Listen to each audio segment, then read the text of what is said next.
শয়তান বুলেট, কামান, বোমা এগুলোকে ভয় পায় না, শয়তান ভয় পায় আল্লাহু আকবারের স্লোগানকে। যার কারণে আমরা যখন মাঝে মধ্যে আল্লাহু আকবার স্লোগান দেই তখন নাস্তিক বেঈমানরা খুব কষ্ট পায়, শয়তান কষ্ট পায়। আমরা চাই খুশি হোক আল্লাহ। খুশি হন কে?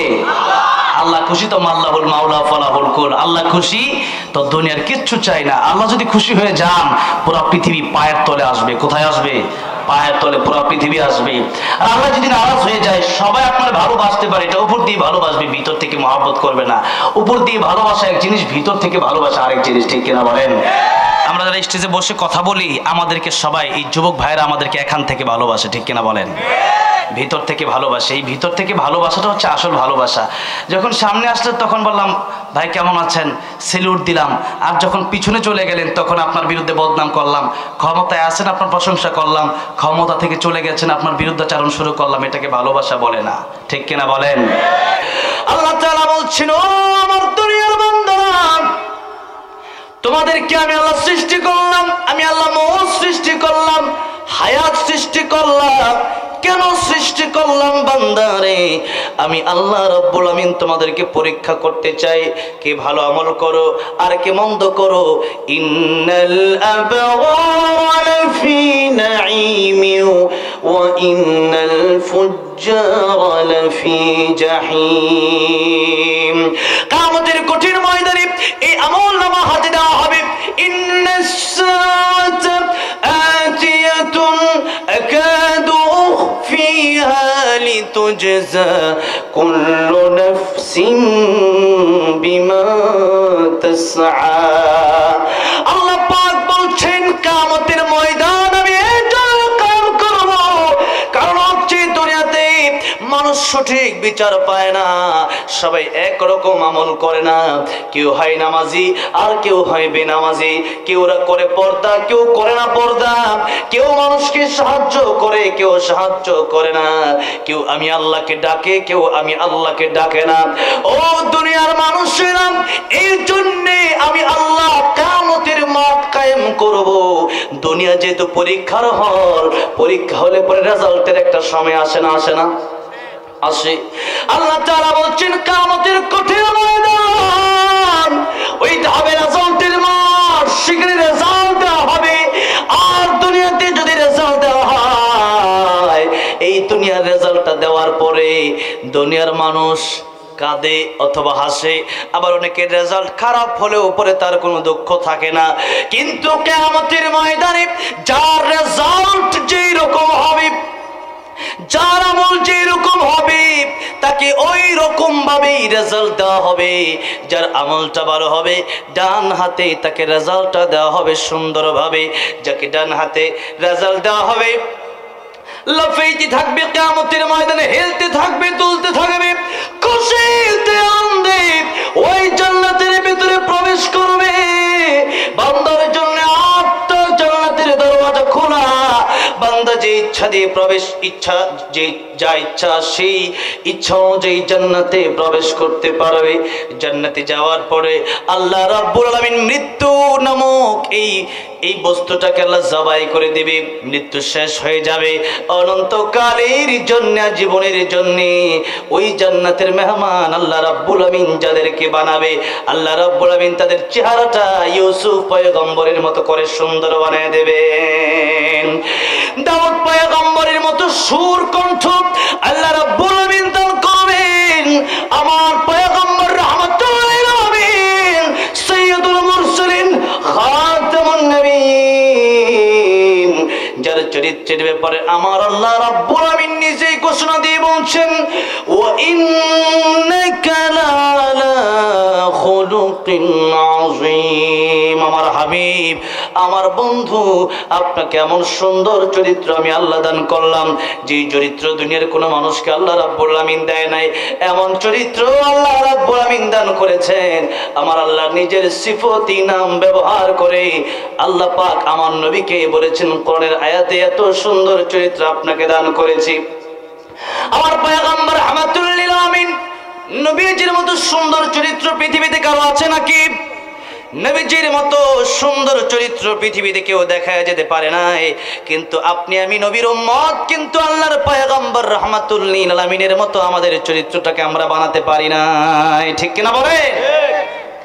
আল্লাহর পয়গম্বর রাহমাতুল লিল আলামিন ইহুদির বাড়িতে গেলেন কাজ করার জন্য। কার বাড়িতে? ইহুদির বাড়িতে গেলেন কাজ করার জন্য। নবীজি ইহুদির বাড়িতে যেই মাত্র গেলেন, ইহুদি দেখে বলল, তোমাকে দেখে বড় ক্ষুধার্ত মনে হচ্ছে, আমি তোমাকে এমনিতেই কিছু খেজুর দিয়ে দিই, নিয়ে যাও। আল্লাহর পয়গম্বর রাহমাতুল লিল আলামিন বললেন, এমনিতেই আমি নেই না, কাজের বিনিময় নেই। সুবহানাল্লাহ বলেন। তার মানে নবীজি কাজটাকে প্রাধান্য দিয়েছেন। কি দিয়েছেন? প্রাধান্য দিয়েছেন কাজকে। আমরা অনেকে দেখবেন হাত ভালো, পা ভালো, সব ভালো, এরপরও ভিক্ষা করে আছে না নাই? অনেক ভিক্ষুক এরকম আছে, কিন্তু ইসলামের মধ্যে জায়েজ, কিন্তু সবচেয়ে নিকৃষ্ট জায়েজ দুইটা জিনিস। কয়টা? এক নম্বর হচ্ছে স্ত্রী তালাক দেওয়া, দুই নম্বর হচ্ছে সাহায্য করা, ভিক্ষা করা। এটা হচ্ছে নিকৃষ্ট কাজ। এবার আসুন, আল্লাহর পয়গম্বর রাহমাতুল লিল আলামিন কাজ আমাদেরকে শিখায় গেলেন, আমার বান্দারা যদি পারো কাজ করে খাও, রিক্সা চালায় খাও, ভ্যান চালায় খাও, কামারগিরি করে খাও, মুসিগিরি করে খাও, তবে সুদের টাকা খাইও না। কি খাওয়া যাবে না? সুদ ঘুষ খাওয়া যাবে না। কিন্তু আমাদের এখন যদি সার্চ করা হয়, সুদ আর ঘুষের অভাব নাই। এই জন্য সুদ খাওয়া, মায়ের সাথে জিনা করলে যেমন গুনাহ, সুদ খেলে পরে এরকম গুনাহ। এরপরেও আমরা সুদে মত্ত হয়ে আছি। ও দুনিয়ার মানুষেরা, ইবাদত যদি কবুল করাতে চান, তাহলে আগে হালাল শর্ত। কি শর্ত? হালাল শর্ত। হারামের ভিতরে কোন ইবাদত কবুল হবে না। নামাজ পড়বেন কবুল হবে না, রোজা কবুল হবে না, হজ যাকাত কবুল হবে না। কাবা শরীফের গিলাফ ধরে যদি আপনি আল্লাহর কাছে কান্দেন, এই দোয়া, এই মোনাজাত কিছুই কবুল হবে না। এই জন্যে নামাজের আগে, রোজার আগে, হজের আগে, দানের আগে, মাহফিলের আগে শর্ত হলো হালাল। বলেন কি শর্ত? হালাল শর্ত। হারাম যদি আপনার ভিতরে থাকে, ইবাদত কবুল হবে না। আল্লাহর পয়গম্বর বিশ্বনবী রাহমাতুল লিল আলামিন ইহুদির বাড়িতে গেলেন। ইহুদি বললেন, ঠিক আছে, তুমি যেহেতু কাজ করতে চাও, তোমার আমি কাজ দিয়ে দিলাম। ইহুদি যেই মাত্র কাজ দিয়ে দিল, এমনি আল্লাহর পয়গম্বর কাজ করতে শুরু করলেন। কাজটা হলো কুয়ার ভিতর থেকে পানি উঠায়া খেজুর বাগানে পানি দিতে হবে। আল্লাহর পয়গম্বর রাহমাতুল লিল আলামিন পানি দিতে দিতে কয়েক বালতি পানি দেওয়ার পরে বালতিটা হঠাৎ করে কুয়ার নিচে পড়ে গেল। ইহুদি আমার নবী মুহাম্মদুর রাসূলুল্লাহ সাল্লাল্লাহু আলাইহি সাল্লামের সুন্দর চেহারা মোবারকে আঘাত করে দিল। নাউজুবিল্লাহ বলেন। ইহুদি যেই মাত্র আঘাত করলো, আল্লাহর পয়গম্বর রাহমাতুল লিল আলামিনের চরিত্রটা দেখেন আর আমাদের চরিত্রটা দেখেন। আল্লাহর পয়গম্বর রাহমাতুল লিল আলামিন তিনি মাটির মতো নরম হয়ে গেলেন। আল্লাহর পয়গম্বর ইহুদিকে আরেকটা থাপ্পড় যদি ইচ্ছা করতেন দিতে পারতেন, কি পারতেন না? দিতে পারতেন। কারণ মুসা পয়গম্বর, মুসা কালিমুল্লাহ, ওনার চেয়ে আমার নবীর গায়ে শক্তি কম না বেশি? দুনিয়ার আমাদের সাধারণ 4000 যুবকের গায়ে যত শক্তি, তার চাইতে বেশি শক্তি আল্লাহ আমার নবীর শরীরে একাই দিয়ে দিয়েছিলেন। আমার প্রাণের নবী, দিনের নবী, বিশ্ব নবী রাহমাতুল লিল আলামিন, উনি চাইলে আঘাত করতে পারতেন। মুসা কালিমুল্লাহ আঘাত করছে, ফেরাউনের এলাকার লোক মারা গেছে সাথে সাথে। আল্লাহু আকবার বলেন। আর আমার নবী যদি থাপ্পড় দিন, তাহলে কি বাঁচতো নাকি? সেই লোক অবস্থা খারাপ হতো। আমার পয়গম্বর বিশ্ব নবী মাটির মতো নরম হয়ে গেলেন। ইহুদির হাতটা আল্লাহর পয়গম্বর মালিশ করতে লাগলেন। মালিশ। ইহুদি, আমাকে থাপ্পড় দিয়ে তুমি ব্যথা পেয়েছো নাকি? আল্লাহু আকবার বলেন। ইহুদি আমার পয়গম্বর রাহমাতুল লিল আলামিন ইহুদির হাতটা নিয়ে মালিশ করছেন। ইহুদি বলল, আমারে তুমি বালতি উঠায় দাও, বালতি না দিলে আমি যাব না, তোমারে খেজুরও দেব না। আল্লাহর পয়গম্বর রাহমাতুল লিল আলামিন কুয়ার সামনে দাঁড়ায় গেলেন। ও কুয়ারে, আমি নবী শুধু মানুষের জন্য নবী না, আমি নবী শুধু জিনের জন্য নবী না, ফেরেশতার জন্য নবী না। আল্লাহ রাব্বুল আলামিন কোরআন শরীফে স্পষ্ট ঘোষণা দিয়েছেন, আলহামদুলিল্লাহি রাব্বিল আলামিন। আল্লাহ হচ্ছেন জগৎ সমূহের রব। যত জগৎ আছে আল্লাহর তৈরি, সমস্ত জগতের রবকে আল্লাহ। আর আল্লাহর পয়গম্বর হলেন ওয়ামা আরসালনাকা ইল্লা রাহমাতাল লিল আলামিন।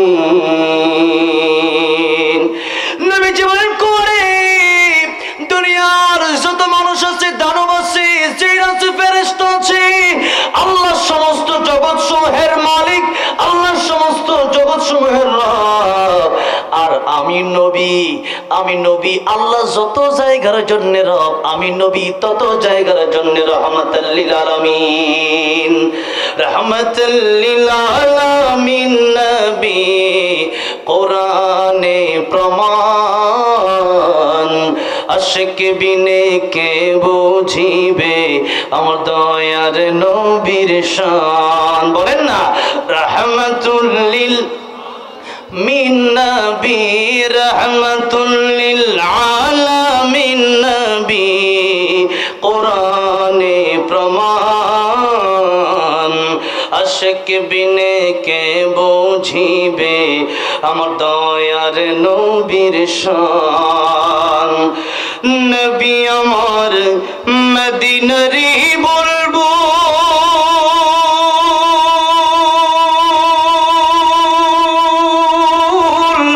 আমার আল্লাহ ভালোবেসে নামটি দিলেন হাবিবে রাসূল। আল্লাহু আকবার।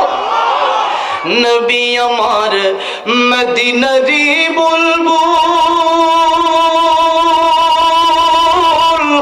আমার আল্লাহ ভালোবেসে নামটি দিলেন হাবিবে রাসূল। ওই নবীকে ভুল বুঝিলে, ওই নবীকে ভুল বুঝিলে থাকবে না ঈমান। উম্মত বিনে কে বুঝিবে আমার দয়ার নবীর শান। রাহমাতুল লিল আলামিন নবী, বলেন রাহমাতুল লিল আলামিন নবী কোরআনে প্রমাণ, আশিক বিনে কে বুঝিবে আমার দয়ার নবীর শান। ঠিক কিনা বলেন? আল্লাহর নবী বিশ্ব নবী রাহমাতুল লিল আলামিন কুয়ার সামনে দাঁড়ায় ডাক দিয়ে বলেন, কুয়ারে দুনিয়ার সমস্ত মানব দানব, গাছগাছালি, পাখপাখালি, দুনিয়াতে যা কিছু আছে সব কিছুর জন্যে আমি নবী রহমত। কুয়ারে তুই কুয়ার পানির জন্যেও আমি নবী রহমত। কুয়ার পানি রে আল্লাহর হুকুমে তুই জোয়ার বসায় দে। আমার নবীজি বলতে দেরি হয়েছে, কুয়ার পানি সাথে সাথে নড়াচড়া শুরু করে দিয়েছে। এত আস্তে বললেন সুবহানাল্লাহ। আপনাদের সুবহানাল্লাহর আওয়াজে মনে হয়, আপনাদের কথা মনে হয় যমুনা নদীর পানি শোনে নাকি? তো জোরে বলেন না সুবহানাল্লাহ। আমার নবীজি রাহমাতুল লিল আলামিন ডাক দিয়ে বললেন, কুয়ারে তুই জোয়ার বসায় দিবি। আমার নবীর কথায় কুয়ার পানি জোয়ার বসায় দিয়েছে। আমার নবীর হাতে আমার আল্লাহ তাআলা বালতিটা পৌঁছায় দিয়েছেন। বালতিটা যেই মাত্র পৌঁছায় দিয়েছে, আমার নবীজি এই বালতিটা ইহুদিকে দিয়ে বলল, এই যে নাও তোমার বালতি পাইছো, আমার খেজুর গুলা দাও। কারণ ঘরে ফাতেমা ক্ষুধার্ত, হাসান হুসাইন কয়েকদিন ধরে ঘরের মধ্যে খাবার নাই। এই জন্যে নবী হাসান আর হুসাইনের জন্য কাজ করতে এসেছিলেন। কারণ হাসান হুসাইনকে আমার নবী ভালোবাসতেন কম না বেশি? ভালোবাসতেন অনেক বেশি।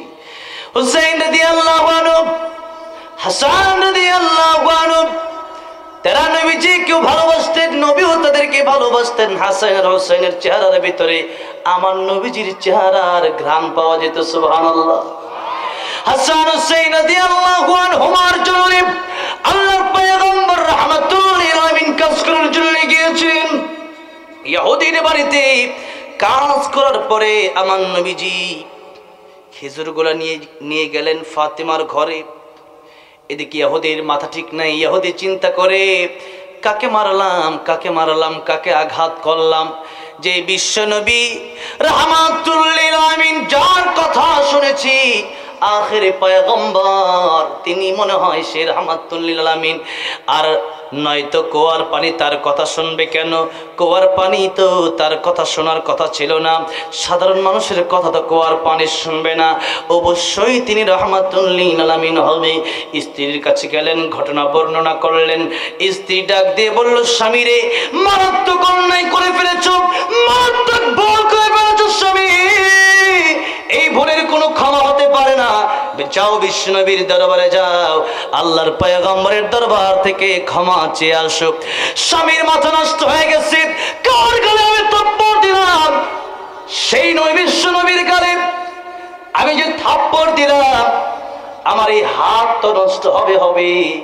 কিয়ামতের কঠিন ময়দানে জাহান্নামের তলদেশে আমার যাওয়া লাগবে।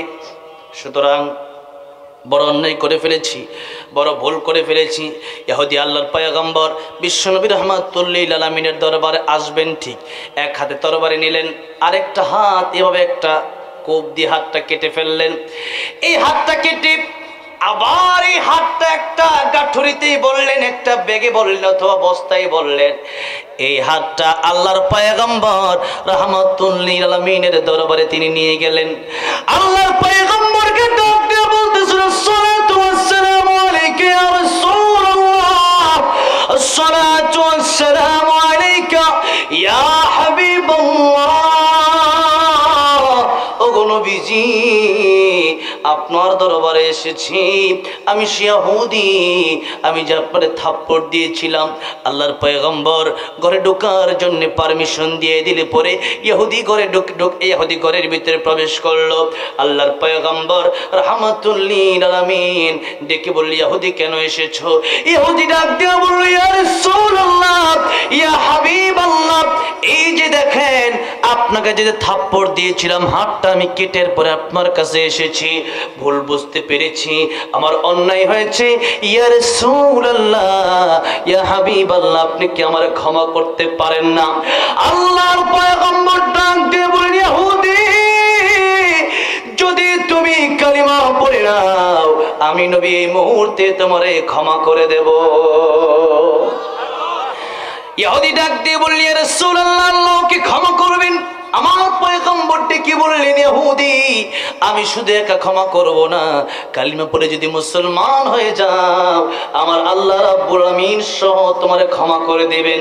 ইহুদি বলল, ইয়া রাসূলুল্লাহ, ইয়া হাবিবাল্লাহ, আর এক মুহূর্ত দেরি করতে চাই না, আপনি আমারে পড়ায় দেন, লা ইলাহা ইল্লাল্লাহু মুহাম্মাদুর রাসূলুল্লাহ সাল্লাল্লাহু আলাইহি ওয়াসাল্লাম। ইহুদি ডাক দিয়ে বলল, ইয়া রাসূলুল্লাহ, ইয়া হাবিবাল্লাহ, কালিমা পড়ে মুসলমান হয়ে গেছি, আপনি আমারে ক্ষমা করে দিয়েছেন, আল্লাহ আমারে ক্ষমা করে দিয়েছেন, হাতটা আমার কি হবে? আল্লাহর পয়গম্বর বলেন, হাতটা ও দাও, আমি জোড়া লাগিয়ে দিই। বলেন সুবহানাল্লাহ। আমার নবীজি বলেন, দোষ তো তোমার হাতের না, দোষ তো ছিল অন্তরে। দোষ কোথায় ছিল? দোষ তো ছিল অন্তরে। অন্তরে যদি দোষ না থাকে, হাতে কাজ করবে না। যার অন্তর খারাপ, তার গোটা দেহটাই খারাপ, আর যার কলব ভালো, তার গোটা দেহটাই ভালো। এই জন্য দোষ কোথায়? হাতে না, অন্তরে। দোষ হলো অন্তরে। যারা চুরি করে, এদের আগে অন্তরে ওয়াসওয়াসা লাগতে হয়, কলবে যখন ধোঁকা দেয় তখন সে গিয়ে চুরি করে। আপনার ঝালমুড়ি খেতে মন চাচ্ছে, আগে মন চাইতে হবে, এরপর আপনি খেতে পারবেন। ওয়াজ মাহফিল করবেন, আগে আপনার মনে চাইতে হবে, এরপরে আপনি ওয়াজ মাহফিল করবেন। এই জন্য ভালো কাজ করতে হলেও আগে মনে চাইতে হবে, খারাপ কাজ করলেও আগে কি চাইতে হবে? মন চাইতে হবে। বলে একটা এই কাজটা করছে, আমার মনটা চাচ্ছে এই কাজটা করি, এই জন্য আগে মন চাইতে হবে। মন হলো আসল। মন যদি ভালো থাকে, দেহটাই ভালো হয়ে যায়। আর যদি মন ভালো না থাকে, তাহলে দেহটা ভালো থাকে না খারাপ থাকে? খারাপ থাকে। আল্লাহ কোরআনে বলেছেন, ইয়াউমা লা ইয়ানফাউ মালুন ওয়ালা বানুন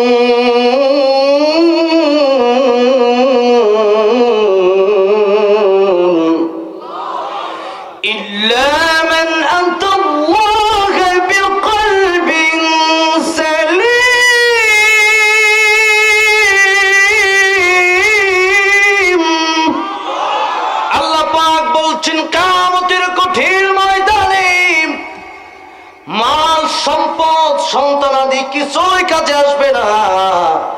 কলবটা যদি ভালো থাকে, একটা প্রশান্ত মন যদি তোমার থাকে, এই প্রশান্ত মন নিয়ে তুমি জান্নাতের মেহমান হয়ে যাবে। কি ভালো থাকতে হবে? মনটা ভালো থাকতে হবে। মন যদি ভালো থাকে আপনি জান্নাতে যেতে পারবেন। মনটা যদি খারাপ থাকে তাহলে আপনার জান্নাতে যাওয়া কষ্ট হয়ে যাবে। আমার ভাইরা, আমার বন্ধুগণ, আল্লাহর পয়গম্বর রাহমাতুল লিল আলামিন বললেন, দাও তোমার হাতটা লাগিয়ে দে। আমার পয়গম্বর ওনার লালা মুবারক ছিল পৃথিবীর শ্রেষ্ঠ মেডিসিন। কি ছিল বলেন? শ্রেষ্ঠ মেডিসিন ছিল আবু বকর সিদ্দিক রাদিয়াল্লাহু আনহু গারে সৌরের ভিতরে, ইয়া রাসূলুল্লাহ, ইয়া হাবিবাল্লাহ, আপনি আমার ওরুর উপরে ঘুমান, আরাম ফরমান। নবীজি আরাম ফরমাচ্ছেন আবু বকরের ওরুর উপরে। হিজরতের সময় অনেক ক্লান্ত নবীজি, আমার নবীজি ঘুমিয়ে আছেন, আরাম ফরমাচ্ছেন।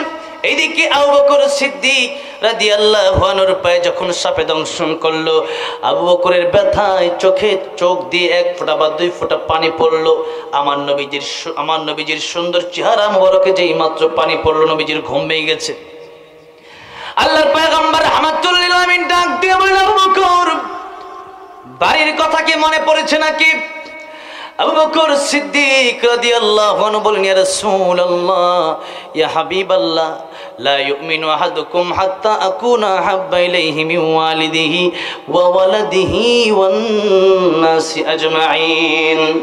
ও আল্লাহর পয়গম্বর রাহমাতুল লিল আলামিন, ইয়া রাসূলুল্লাহ, ইয়া হাবিবাল্লাহ, আমি আপনার চাইতে আমার বাপকে বেশি ভালোবাসি না, মাকে বেশি ভালোবাসি না, সন্তানকে বেশি ভালোবাসি না।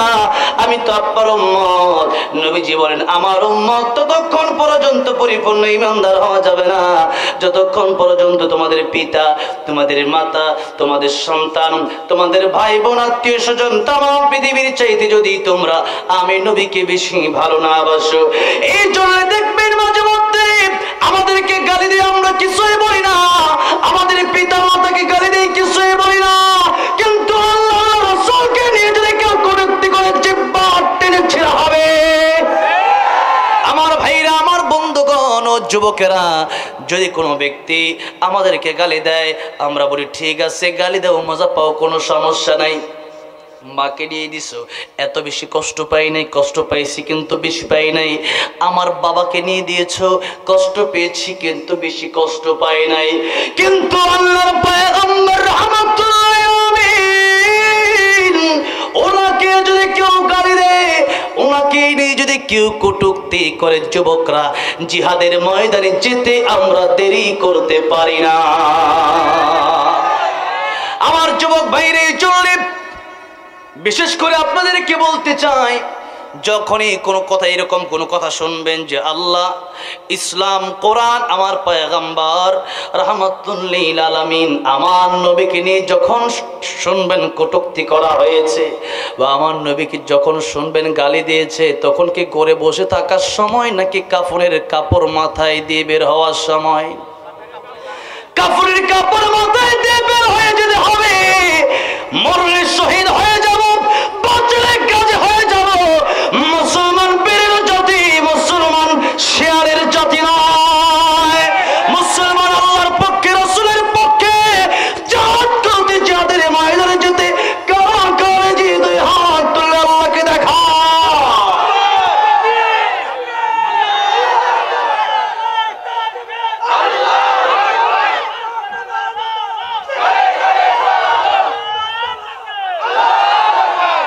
আমার বন্ধুগণ, আমার ভাইরা, আমার মুরব্বী বাবাজিরা, আল্লাহর পয়গম্বর রাহমাতুল লিল আলামিন, উনি আমাদের জানের চেয়েও প্রিয়, প্রাণের চেয়েও প্রিয়। আল্লাহর পয়গম্বর রাহমাতুল লিল আলামিন কিয়ামতের কঠিন ময়দানে মানুষকে জান্নাতের ঢোকার আগে হাউজে কাউসারের পানি পান করাবে। হাউজে কাউসারের মালিক আল্লাহ আমার নবীকে বানাইছে। কাকে বানাইছে? সূরা কাউসারের ব্যাখ্যা এসেছে, আল্লাহর পয়গম্বর রাহমাতুল লিল আলামিন হাউজে কাউসারের পানি যখন পান করাবেন, আল্লাহ রাব্বুল আমিন একটা পর্দা ফেলে দিবেন। হঠাৎ করে আমার পয়গম্বর রাহমাতুল লিল আলামিন ডেকে বলবেন, আল্লাহ গো, আমি পানি পান করাবো, আপনি কেন পর্দা ফেলে দিলেন?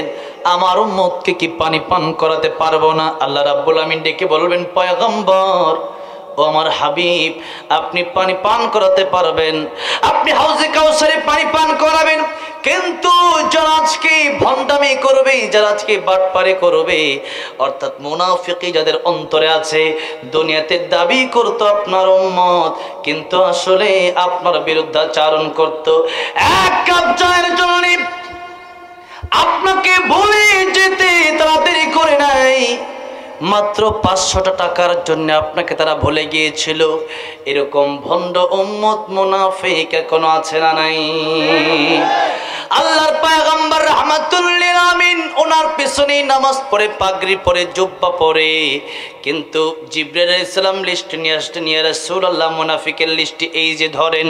আল্লাহর পয়গম্বর মুনাফিকের লিস্ট যখন দেখলেন, আল্লাহর পয়গম্বর বললেন, জিবরাইল রে, এই লিস্টের ভিতরে যাদের নাম, প্রথমে যার নাম, এ তো আমার পিছনে নামাজ পড়ে, পাগড়িওয়ালা, জুব্বাওয়ালা।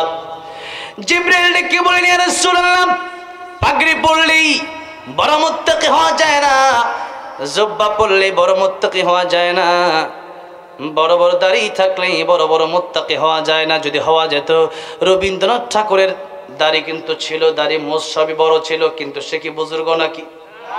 একজন হিন্দু।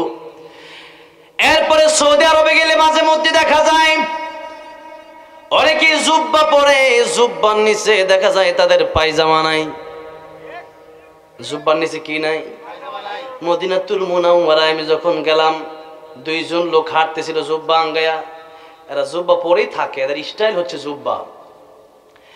এই জুব্বা পরে হাঁটতেছে, কিন্তু ভিতরে যদি সতর ঢাকা না থাকে। আবার যারা জুব্বা পরে, কিছু লোক আছে জুব্বা দিয়া তারা ঘর ঝাড়ু দেয়। জুব্বা দিয়ে কি ঝাড়ু দেয়? জমিন ঝাড়ু দেয়। টাকনোর নিচে কাপড় পরা যাবে না। যারা টাকনোর নিচে কাপড় পরেন তাদের 24 ঘন্টা গুনাহ লেখা হতেই থাকে, যতক্ষণ পরা থাকবে। কিয়ামতের ময়দানে যারা টাকনোর নিচে কাপড় পরবে, আল্লাহ রাব্বুল আমিন রহমতের নজর তাদের দিকে দিবে না।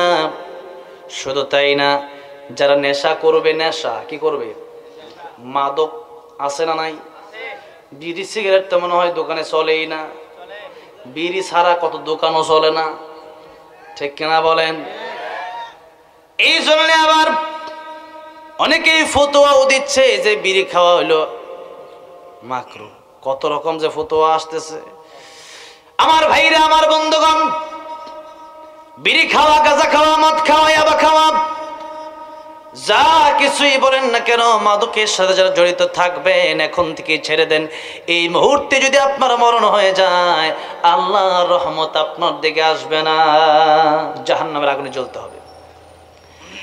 এরপরে যারা পিতা মাতাকে কষ্ট দিবে, কাকে? মার বাবা, যাদের আল্লাহ রাব্বুল আমিন কোরআন শরীফের ভিতরে স্পষ্ট ঘোষণা কয়েকবার দিয়েছেন, একবার নয়। وَقَضَى رَبُّكَ أَلَّا تَعْبُدُوا إِلَّا إِيَّاهُ وَبِالْوَالِدَيْنِ إِحْسَانًا। আল্লাহ পাক বলছেন, আমার গোলামি করো, আর আমার গোলামির পরে তোমাদের পিতা মাতার খেদমত তোমরা করো। আল্লাহর পয়গম্বর বলছেন, হজ আমরা সবাই করতে পারে না, পিতা মাতার দিকে নেক নজর দিয়ে তাকাও, আল্লাহ রাব্বুল আমিন কবুল হজের সওয়াব তোমার আমলনামায় দিয়ে দিবেন। সাহাবী বললেন, ইয়া রাসূলুল্লাহ, ইয়া হাবিবাল্লাহ, ওগো নবীজি, আপনি যে বলেছেন পিতামাতার দিকে তাকাইলে কবুল হজের সব, ওগো নবীজি 100 বার যদি তাকাই, আল্লাহর পয়গম্বর বলেন, সাবিরে 100 বার কেন, 1 কোটি বার তুমি তাকাতে পারো, তাকাতে তাকাতে অস্থির হয়ে যেতে পারো, আমার আল্লাহ রাব্বুল আমিন তোমার সওয়াব দিতে অস্থির হবে না, কোটি বার আল্লাহ তোমার সওয়াব দিয়ে দিবেন কবুল হজের। এই জন্য আমার যুবক ভাইরা, মা ডাক দিলে পরে, বাবা ডাক দিলে পরে বলেন সময় নাই, সময় নাই। আপনি কারে বললেন সময় নাই? যার উসিলায় দুনিয়াতে আসলেন, আপনি তারে বলেন সময় নাই। সাহাবী আল্লাহ নবীর কাছে আসলো, ইয়া রাসূলুল্লাহ, আমার সবচাইতে ভালো ব্যবহারটা পাওয়ার যোগ্য কে? নবী বললেন উম্মুকা, তোমার মা। ইয়া রাসূলুল্লাহ, এর পরে কে? নবী বললেন তোমার মা। ইয়া রাসূলুল্লাহ, এর পরে কে? তোমার মা। আল্লাহর পয়গম্বর রাহমাতুল লিল আলামিন ডেকে বললেন 4 নম্বরে হলো তোমার বাবা। 3 বার বললেন মায়ের কথা, কারণ বাবার কষ্ট বেশি না মায়ের কষ্ট বেশি? মায়ের কষ্ট বেশি। মা গর্ভে ধারণ করে যে মায়ের বুকের ভিতর কত লাথি দিয়েছেন এর কোনো খবর নাই, ঠিক কিনা বলেন? সেই কষ্ট মা পেয়েছে, ঠিক মতো খাবারটা খেতে পারে নাই। আজকে যখন আপনার এই মা ডাক দেয় আপনি মায়ের কথা শোনেন না। এরপরে প্রসব বেদনা, মা এতটাই কষ্ট পায়, ডাক্তাররা বলেছেন দুনিয়াতে এমন কষ্ট আর হতে পারে না। মায়ের প্রসব বেদনা, এই বেদনাটা এত কষ্ট করে মানুষ বেঁচে থাকার কথা না, কিন্তু আল্লাহর রহমত থাকে বিদায় একটা মা বেঁচে থাকে। সুবহানাল্লাহ, এত কষ্ট মা যখন কি সন্তান দুনিয়াতে আসবে, এত যন্ত্রণা মা তখন চিন্তা করে এই সন্তান দুনিয়াতে আসলে পরে আর সন্তান এই পেটের মধ্যে নেব না। কিন্তু মা যখন নাকি সন্তানটা যখন দুনিয়াতে আসে, আরেকটা মহিলা যখন তার সামনে বাচ্চাটাকে ধরে, তখন মা বাচ্চার চেহারা দেখা মাত্রই মায়ের মুখে হাসি ফোটে, মা সন্তানটারে কোলে নিয়ে নেয়। সুবহানাল্লাহ, মায়ের চোখে ঝরলে পানি আল্লাহর আরশ কাঁপা যায়। মায়ের চোখে ঝরলে পানি আল্লাহর আরশ কাঁপা যায়। কান্দে না যেন মায়, কান্দে না যেন মায়। মায়ের মনে কত কষ্ট জানো না কি ভাই? এই জগতে মায়ের মতন আপন কেহ নাই, সেই মায়ের কষ্ট কেহ দিও না এই দুনিয়ায়। কান্দে না যেন মায়। আমার ভাইরা, আমার মুরব্বী মাঝিরা, তাহলে পিতা মাতার খেদমত করা নফল, সুন্নাত, ওয়াজিব না ফরজ? ফরজ কে করেছে? আমি করছি না আল্লাহ করছে? আল্লাহ করছে। আমার ভাইরা, আমার মুরব্বী মাঝিরা, যে কথা আমি বলতেছিলাম, পিতা মাতার চাইতে বেশি আমার পয়গম্বরকে ভালোবাসতে হবে। আবু বকর সিদ্দিক বলেন ইয়া রাসূলুল্লাহ, আপনারা আমি ভালোবাসি, জীবনের চাইতে বেশি ভালোবাসি। আমার নবীজি বলেন আবু বকর তুমি কান্দো কেন? আবু বকর বলেন ইয়া রাসূলুল্লাহ, ইয়া হাবিবাল্লাহ, আমি কান্দি বাড়ির জন্য না, গাড়ির জন্য না, আমি কান্দি মেয়ের জন্য না, মায়ের জন্য না, বাবার জন্য না। ইয়া রাসূলুল্লাহ, ইয়া হাবিবাল্লাহ, আমি কাঁদতেছি সাপে কামড় দিয়েছে এই জন্যে, ব্যথাটা বেদনাটা সহ্য করতে পারি নাই। আমার নবীজি আবু বকর সিদ্দিক রাদিয়াল্লাহু আনহুর পায়ে যেই মাত্র লালা মুবারক লাগিয়ে দিয়েছে, সাথে সাথে সাপের বিষ পানি হয়ে গেছে। সুবহানাল্লাহ, আসতে বললেন। নবীর লালায় সাপের বিষ পানি হয়েছে, এজন্য কবি বলেন সাপের বিষ লালাতে তোমার, সাপের বিষ পানি হলো লালাতে তোমার। আবু বকর সুস্থ হলো মুজিজা তোমার, তুমি পিয়ারা খোদার, তুমি হাবিব আল্লাহর। জগতের চাঁদ তুমি নবীজি আমার, জগতের চাঁদ তুমি নবীজি আমার। ইহা পরকালে তুমি মায়ার ভান্ডার, তুমি প্যারা খোদার, তুমি হাবিব আল্লাহর। দ্বিখণ্ডিত চাঁদ হলো ইশারায় তোমার, দ্বিখণ্ডিত চাঁদ হলো ইশারায় তোমার। কাফের মুশরিক মুসলিম হলো মুজিজা তোমার, তুমি পিয়ারা খোদার, তুমি হাবিব আল্লাহর। জগতের চাঁদ তুমি নবীজি আমার, জগতের চাঁদ তুমি নবীজি আমার। ইহা পরকালে তুমি মায়ার ভান্ডার, তুমি পিয়ারা খোদার, তুমি হাবিব আল্লাহর। বলেন সুবহানাল্লাহ। আল্লাহর পয়গম্বর বিশ্ব নবী রাহমাতুল লিল আলামিন ইহুদির কাটা হাত নিলেন। ইহুদির কাটা হাতটা নিয়ে সুপার গ্লু দিয়ে যেমন প্লাস্টিকে লাগায়, আল্লাহর পয়গম্বর রাহমাতুল লিল আলামিন এরকম ভাবে সুপার গ্লো আঠার মতো নবীজি লালা মোবারক দিয়ে তার হাতটা লাগাই দিল। আগে যেরকম হাত ছিল কাটা হাত আবার জোড়া লেগে গেছে। আমার ভাইরা, আল্লাহর পয়গম্বর বিশ্বনবী রাহমাতুল লিল আলামিন কি আঘাতের বিনিময়ে আঘাত দিয়েছেন না মাফ করে দিয়েছেন? কি করে দিয়েছেন? আর আমরা কি মাফ করি নাকি? একজন একটা বকা দিলে আমরা 3টা ঘুষি মারি, একজন 3টা ঘুষি মারলে আমরা থানা পর্যন্ত যাই, একজন হত্যা আরেকজন আজীবন জেল। কোন জায়গা থেকে? একটা কথা নিয়ে, মাত্র একটা কথা, মানে তার কাছে ভালো লাগে নাই। আপনি মনে করবেন আমাকে সে বকা দিয়েছে, দেখ আমার গুনাহ সে নিয়ে যাবে আর তার আমল আমি নিয়ে জান্নাতে যাব, কোনো সমস্যা নাই। কয়েকদিন আগে স্টেজে আলোচনা করতেছিলাম সেই নারায়ণগঞ্জ এলাকায়, ঢাকার নারায়ণগঞ্জে এক যুবক মাঝখান থেকে আমারে বলল, হুজুর এই এলাকায় গীবত আর গীবত একজন আরেকজনের বিরুদ্ধে কথা বলে, শুধু সিরাজগঞ্জে এরকম নাই, ঢাকায় আছে, সিরাজগঞ্জে আছে, বেলকুচি থানায় তো অন্তত পক্ষে নাই। চায়ের দোকানে বসলে পরে অমুক খারাপ, অমুকের বউটা ভালো না, অমুকের বউটা বেশি সুন্দর না, চলে না, এইরকম কথা আছে না নাই? ও আমার ভাইরা, আমার মুরব্বি হুজুরাম, আল্লাহ রাব্বুল আলামিন বলেন, আইয়ুহিব্বু আহাদুকুম আইয়াকুলা লাহমা আখিহি মাইতান ফাকারিহতুমু। তোমাদের মধ্যে কি কেউ এটা পছন্দ করো যে তোমরা তোমাদের মৃত ভাইয়ের গোশত তোমরা চাবিয়ে চাবিয়ে খাবে? আচ্ছা বলেন তো, মৃত ভাইয়ের কাঁচা গোশত কেউ খায়? কেউ পছন্দ করে? আল্লাহর পয়গম্বর রাহমাতুল লিল আলামিন বলছেন, আমার উম্মতেরা শোনো, যারা একজন আরেকজনের বিরুদ্ধে গীবত করবে 2টা লস। কোন কয়টা লস? এটা লস 2টা। এটা একজন আল্লাহর ওলি প্রমাণ করেছে, সুফিয়ান সাউরি। আল্লাহর ওলির নাম ছিল সুফিয়ান সাউরি রাহমাতুল্লাহ আলাইহি।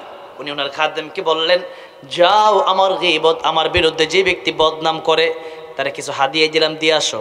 যে বদনাম করে তারা যখন হাদিয়া দেওয়া হলো, লোকটা বলল, সুফিয়ান সাউরি আমাকে হাদিয়া দিয়েছে, তার কথাই তো আমার ভালো লাগে না, তারা তো আমি দেখতেই পারি না, তার বিরুদ্ধে সারা জীবন আমি বদনাম করি। খাদেম ডেকে বলল, শুনেন, আপনাকে এমনি হাদিয়া দেওয়া হয় নাই। সুফিয়ান সাউরি রাহমাতুল্লাহির বিরুদ্ধে যে আপনি বদনাম করেন, গীবত করেন, সুফিয়ান সাউরি রাহমাতুল্লাহি বলেন, এত বড় উপকার তো তার বাপ মাও তারে করে নাই। কি উপকার? কিয়ামতের কঠিন ময়দানে আল্লাহ বলছে, আমার কথা না, ইয়াউমা ইয়াফিরুল মারউ মিন আখিহি ওয়া উম্মিহি ওয়া আবি, তোমার ভাই বোন, তোমার বন্ধু, তোমার আত্মীয় স্বজন, পিতা মাতা, কেউ তোমার পরিচয় দিবে না। কি বলেছেন আল্লাহ? কিয়ামতের ময়দানে 2 লোক দেখা যাবে, 2 লোক বলতে 2 শ্রেণী। কয় শ্রেণী? 2 শ্রেণী। এক শ্রেণী দেখবেন যে নামাজ পড়ছে, রোজা করছে, হজ জাকাত সব আছে, কিন্তু সেই ব্যক্তি আল্লাহ পাক যখন কোরআনের আয়াত সূরা ইয়াসিনের চেয়ে আল্লাহ পাক বলেছেন, ওয়ামতাজুল ইয়াউমা আইয়ুহাল মুজরিমুন, আল্লাহ পাক যে বলেছেন তোমরা আলাদা হয়ে যাও, কিয়ামতের ময়দানে আল্লাহ এটা বলবেন, জাহান্নামীরা আলাদা হয়ে যাও। জাহান্নামীরা আলাদা হয়ে যাবে। জাহান্নামীরা যখন আলাদা হয়ে যাবে, কিছু লোক আলাদা হতে চাইবে না, মনে করবে নামাজ পড়ছে আলাদা হবো কেন, তো জান্নাতে যাব। কিন্তু আল্লাহ পাক জান্নাতে যেতে দিবে না। আল্লাহ পাক তাদেরকে ফেরেশতার মাধ্যমে জাহান্নামীদের কাতারে পাঠিয়ে দিবে। কিন্তু একটা লোক আসলেই সে অনেক খারাপ লোক ছিল, লোকটা ভালো না, কিন্তু লোকটা দেখবেন জান্নাতে চলে যায়। সুবহানাল্লাহ। যেই ব্যক্তি নামাজি ব্যক্তি বলবে, আর এটা কি, এটা কেমন ব্যাপার, আমি নামাজ পড়লাম, রোজা রাখলাম, হজ করলাম, যাকাত দিলাম, সবই তো করলাম, দানও করলাম, আজকে জাহান্নামে? মানে আল্লাহর পক্ষ থেকে জবাব দেওয়া হবে, তুমি যে গীবত করেছিলে, গীবত যে লোকটার বিরুদ্ধে গীবত করেছ, অথবা টাকা মেরে দেয় এরকম লোক আছে না নাই?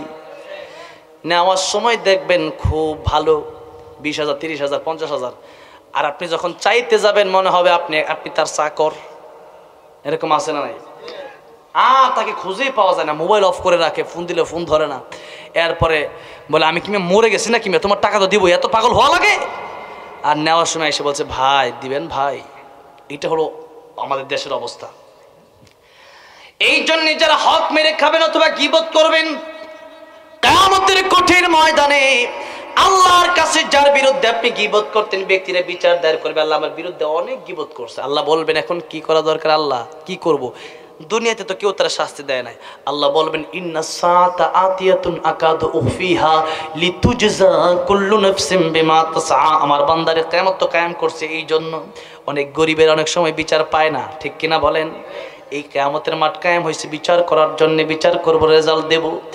আল্লাহ পাক রব্বুল আমিন বলবেন যে গীবত করেছে যার বিরুদ্ধে, আজকে তোমার আমল নামা কেমন? বলবে আল্লাহ আমি তো আসলে খারাপ লোক, সে ভালো লোক, তোমার বিরুদ্ধে গীবত করেছে, সব আমল তোমার দিয়া তোমার গুনাহ সে নিয়ে আজকে জাহান্নামে যাবে। নাউজুবিল্লাহ বলেন। লাভ না লস? আরেকজনের ব্যাপারে আপনি গীবত করলেন, 60 বছর আমল করছেন, 60 বছরের আমল নামা তার ভাগে চলে যাবে আর তার সব গুনাহ আপনার কাছে চলে আসবে। লাভ না লস? এই জন্য গীবত থেকে বিরত থাকতে হবে। 12টা 4 বেজে গেছে, আমি আর আধা ঘন্টার সময় মোনাজাত পর্যন্ত আপনাদের কাছে চেয়ে নিলাম। নারায়ে তাকবীর, নারায়ে তাকবীর। একটু সময় দেন, আল্লাহ খুশি হবে। আমার বন্ধুগণ, আমি যেই কথা বলতে বলতে এখানে আসলাম, আল্লাহর পয়গম্বর রাহমাতুল লিল আলামিন, ওনার চরিত্র এত সুন্দর, আমার নবীজি কোনোদিন মিথ্যা কথা বলতে পারে? আল্লাহর পয়গম্বর রাহমাতুল লিল আলামিন বললেন ঈমানদাররা জান্নাতে যাবে, আর আল্লাহ বললেন ঈমানদাররা তোমরা জাহান্নাম থেকে বাঁচো। মনে আসেনি কথা? শুরুর কথা। আল্লাহ রাব্বুল আলামিন বলতে চান, ও দুনিয়ার মানুষ, ও দুনিয়ার মানুষেরা, আমি আল্লাহ রাব্বুল আমিন তোমাদেরকে জাহান্নাম থেকে বাঁচতে বললাম কেন? সব ঈমানদার জান্নাতে আগে যাবে না। প্রথমে বলেছিলাম যাদের নামাজ নাই, আরেকজনের বিরুদ্ধে গীবত করেছেন, আপনি আল্লাহর কথাগুলো মানেন নাই, পর্দা করেন নাই, জিনা করেছেন, হারাম খেয়েছেন, মদ পান করেছেন, এই যে গুনাহগুলোর জন্য আগে শাস্তি আছে না নাই? কিন্তু শাস্তি আছে ঠিক, কিন্তু আল্লাহ বলেন মরার এক মুহূর্ত তওবা করলে আমি আল্লাহ তওবা কবুল করে তোমাদেরকে মাফ করে দেব। আজকে আমরা তওবা করব, রাজি আছো তো ইনশাআল্লাহ?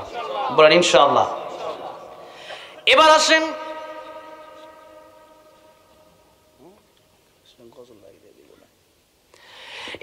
আমার ভাইরা, আল্লাহ রাব্বুল আমিন যে বলছেন ইয়া আইয়ুহাল্লাযীনা আমানু, হে ঈমানদারেরা।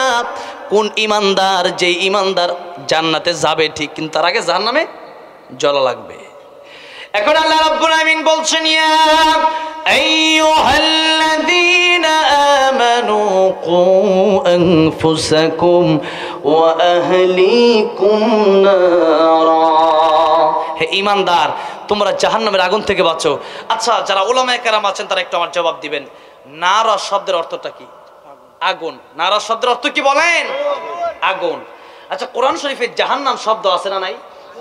কোরআন শরীফে জাহান্নাম শব্দ আছে, কুল নারু জাহান্নামা আশাদ্দু হাররা। কিন্তু আল্লাহ রাব্বুল আমিন এখানে জাহান্নামের কথাটা বললেন না, আল্লাহ পাক বলছেন নার। নার শব্দের অর্থ হচ্ছে আগুন। এখন আল্লাহ তাআলা যে বলছেন তোমরা আগুন থেকে বাঁচো, আমি এর অর্থটা শুরু থেকেই করতেছি যে আপনি জাহান্নাম থেকে বাঁচেন। তো আমি কিভাবে অর্থ করলাম দেখেন, আল্লাহ পাক কোরআন বিল কোরআন এখানেই আল্লাহ পাক স্পষ্ট করে দিয়েছেন। আল্লাহ রাব্বুল আলামিন সূরা তাহরিমের 6 নম্বর আয়াতে যেই কথা এতক্ষণ আমি বললাম, এরপরে অংশে আল্লাহ রাব্বুল আলামিন বলছেন ওয়াকুদুহান নাসু ওয়াল হিজারা, যে জাহান্নামের ইন্ধন হবে মানুষ আর পাথর। বলেন তো দুনিয়ার আগুনের লাকড়ি ইন্ধন কি মানুষ হয়? মানুষ হয় না। আর কিয়ামতের কঠিন ময়দানে আল্লাহ পাক জাহান্নামে মানুষকে দেবেন যারা নাকি গুনাহ করবে, যারা নাকি ঈমানদার হওয়ার পরেও আল্লাহর কথাগুলো মানবে না, তাদেরকে জাহান্নামে দেওয়া হবে। বলতেছি আমার ভাইরা, আমার মুরব্বি ওয়াজিরা, অল্প সময়ের ভিতরে এই কথাগুলো শেষ করে দেব। আল্লাহ রাব্বুল আলামিন যে আগুনের কথা বললেন, এই আগুন মানে জাহান্নামের আগুন। এবার আসেন আল্লাহ রাব্বুল আলামিন ঈমানদারকে বললেন, কারণ হলো ঈমানদারকে বলেন কাকে? ঈমানদারকে, বেঈমানকে বলেন নাই। অথচ বেঈমানরা এরা বিনা হিসেবে জাহান্নামে যাবে। কি হিসাবে? বিনা হিসেবে জাহান্নামে যাবে। আল্লাহ রাব্বুল আলামিন বেঈমানকে বলেন নাই কেন? বেঈমান হলো এমন, আল্লাহ রাব্বুল আলামিন কোরআন শরীফে বলেছেন উলাইকা কাল আনামি বাল হুম আদাল উলাইকা হুমুল গাফিলুন। বেঈমান কুকুরের চাইতেও নিকৃষ্ট, কারণ যে আল্লাহ চেনে না সে মানুষ হতে পারে, সে অমানুষ, সে মানুষ না। এই জন্যে যারা কোরআন শিখবে, যারা কোরআনের সাথে লেগে থাকবে, এরাই হচ্ছে বাস্তবিক পক্ষে মানুষ। এবার আসেন আল্লাহ পাক ঈমানদারকে বলেন এই জন্য যে ঈমানদার জান্নাত জাহান্নাম বিশ্বাস করে, আর বেঈমান জান্নাত জাহান্নাম বিশ্বাস করে না। এবার আসুন জান্নাতে যাওয়ার পদ্ধতি কি আমাদের জানা দরকার আছে না নাই?